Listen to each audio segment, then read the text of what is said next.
And meanwhile, LA will look to bounce back against Seattle on Thursday Night Football this week on Fox. So, Shannon, here's the question. Have you gotten off the Rams bandwagon yet? No, absolutely not. No?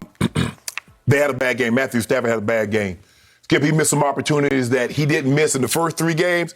Every throw that he had an opportunity to make yesterday, he missed. But every throw in the first 3 games, he made. There are some throws to Cooper Kupp, Skip. He normally picks those in his pocket. And for whatever reason, he didn't make it yesterday. He had to throw to D-Jack. And what Stafford's going to have to understand, if you got to carry out a deep play action fake to D-Jack, you got to cut it short. Because he's going to outrun your arm. We've seen it twice against the Bucs, and now one yesterday he got picked. Yes, he underthrew him. He got it for a touchdown. Because if D-Jack gets a free release, and people are going to be very reluctant to press him because he still has game-breaking speed. He can break the game wide open. You see this? This too long. And he hits. Nope. You're not going to look at this. He's got him. That ball's got to be out there. That's got to be a touchdown. That ball is 15 yards underthrown. Pull up, throw it. See, once he hitches, it's over. It's ball game. I know Matt's got a freakish arm, but he didn't have a freakish deep arm, maybe. No, not that situation, Skip. And that's what, like I said, he just had a bad game. He was 5 of 13 when targeted. Cooper Kupp had 13 targets. He only connected on 5. Had him a couple of times up the seam. Those are normally touchdowns. He missed him. Had him in the flat on a touchdown. He missed him. So that's what I'm going to chalk it up. But give the Cardinals credit. If you tell me they're going to be able to run the football like they ran it yesterday, Skip, the NFC is on notice. I think you talk about Dallas put the NFC on notice. No, Arizona put the NFC on notice. But going to the Rams, and that was a demolition. Not only did they beat them up. They did. So they put the whole NFC with that guy, Skip. 216 yards rushing. Go ahead. But it's that guy, Skip. That guy went and got 3rd and 16 with his leg. He did. Out of nothing. Since you brought it up, could we please see Kyler? This is like nobody can do this except that little man. And Lamar Jackson. Those the only 2. Yeah, Lamar could. But Skip, this is ridiculous. I don't know. The quick feed on this, the escape, is just silly. This is silly. Look at this. Oh, sorry, Charlie. No. And the thing is, when he stops, keep pushing to the sideline. Make him turn back. Young should have just kept running. Okay, I'm going to make you turn back to my help, which is 52. Once he gets the edge, Skip, that's 3rd and 16. He just outran. That's 3rd and 16 that he went and got with his legs. It was a huge play. And then, like I said, that play actually just broke the game open. Yes, he was 24 of 32. Yep. They ran the ball 40 times. You said that's a key to success. Now, I don't expect, 12 carries for 120 yards for Edmonds. Skip, they put the NFC on notice. I'm not off the Rams. I'm not getting off them because I believe Matthew Stafford will bounce back and play better. He's not going to miss those throws that he missed yesterday. They're going to be right back in the mix. Watch them on Thursday night. Really? Yeah.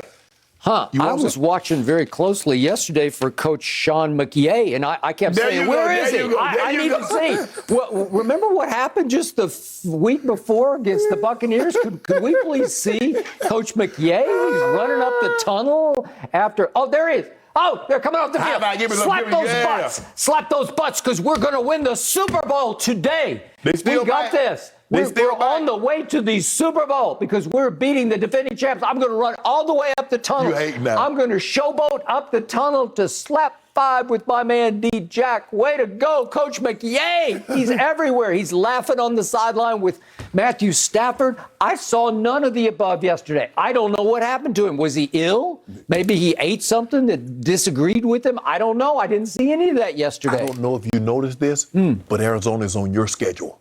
Now, you keep on key. I'm key. Oh, yeah, you key now. But Kyler got something for you. You remember what happened last Monday night they played you? Last Friday on the show, who picked Arizona to pull off the upset in this game? I believe I did. I thought it was going to be high-scoring close. I did not see that coming because that was not a butt slap. That was a butt kick. Yes. And I will be the first to tell you that I did tell you so on this. The Rams got the Bucs at the perfect time because the Bucs were looking ahead, at least their quarterback. I think the whole team was looking ahead to Foxborough last night. And what did I tell you on Friday? that Arizona got the Rams at the perfect time because the Rams had just played their Super Bowl thanks to Coach McYay the week before. Okay. He let them get way too high, and they couldn't quite get back up for an undefeated division rival coming to their place. We got this. No, you don't got this. Because that little man who I loved, Kyler Murray at OU, and I kept telling you going into the draft, he is a special, I'm going to give you little, he is a special little playmaker. He's just got guts. He's got a whip of an arm. Yeah. He's got a quick release. He seems to be getting more and more accurate because I think he's just getting more comfortable with everything. He looking like throwing off his back foot like Aaron Rodgers. He throwing jump passes. It's kept like I'm saying now. If you got a quarterback and he's for real, and this little man that you Kyler Murray, he seems to be for real. You can go a long way. Now they haven't even really got D-Hop involved this year. Okay, but did you see the touchdown pass, if we could see it, to the other guy who used to be the guy in Cincinnati, to A.J. Green? And I told you he's going to help them because if you single him, this is going to happen every once in a while because he's just a big stud, strong receiver, and he's still got some left in the tank. I don't think what he's used to be. No. But come on, if you can occasionally do that, it's a game breaker. The Rams are not as good defensively this year as they were last year after they lost those two guys that went to Cleveland. Okay, I agree because remember, for what it was worth, some of them were garbage yards, but Brady threw for 432. Nobody this year has thrown for 432 yards except Brady against the Rams. So they're not quite as suffocating as they used to be. You can throw on them, and even that Rondale Moore, the rookie that they got, listen, he just got quicks, man. He gives him another weapon, so they're not D-Hop centric. He doesn't have to force it to D-Hop, and he didn't really utilize him that much yesterday. And listen, that little Chase Edmonds, look what he went for. He ran 12 times for 120 yards. He can get loose on you and hurt you. He can catch the ball. And they got a nice little mix, Skip. You mentioned A.J. Green. They got D-Hop. They got Rondale Moore. Christian Kirk, who did not have a big day. He did the not. Tight end Williams. Yeah. He's pretty good. Max Williams is pretty good. And listen, former Raven. James Conner, he was hammering away when they need to get some hard yards. I think Pittsburgh misses him because once upon a time, he was really all Pittsburgh had. And now he's looking like he's running harder than Najee Harris, their rookie, is in Pittsburgh. But Stafford just missed some throws that he would have made. Skip, you hit that throw because what broke the game open last week is that he hit the deep throw over the top to D-Jack. Well, he had an opportunity early to really to send a message like, okay, here we go again.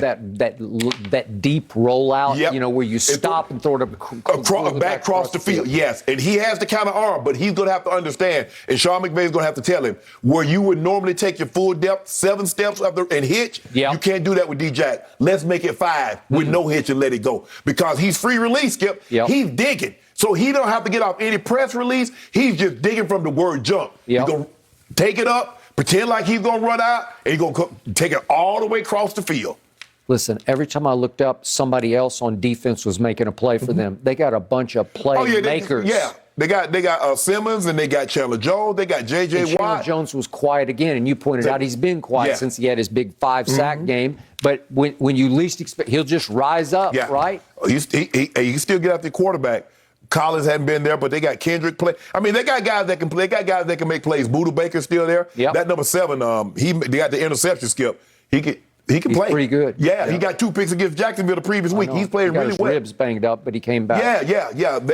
Skip, Vance Joseph did a great job of scheming. You know Vance Joseph. I do. They played well. Give them credit, Skip. I think they put the NFC on notice. They're not to be taken lightly. Well, I'll tell you who they first put on notice was that division. I think all of a sudden everybody's looking sideways. Wait a second. But maybe it's Arizona. That division going to be tough. I mean, ain't no easy victories. I mean, you thought San Francisco going to go beat Seattle, and the next thing you know, Russell Wilson is doing Russell Wilson type things. I mean, how he spun out of a play. I still don't know how he spun out of a play and turned that play into a touchdown. They look good. I agree. But right now, the team to beat, to me, is Arizona in that division. But Skip, think about it. Minnesota lost. Had them on dead to right, Skip. 34, 35-yard field goal lineup, win the game. Had them dead to right. At Arizona. At Arizona. Okay, but Kyler has thrust himself right in the middle of the MVP because he's now first in completion percentage. He rose above Dak. and he's second in yards throwing to Brady, and he's third in QBR. So I don't know. Don't count the normal cast of characters out. You see that guy up in old Lambeau still doing, and you saw my homeboy.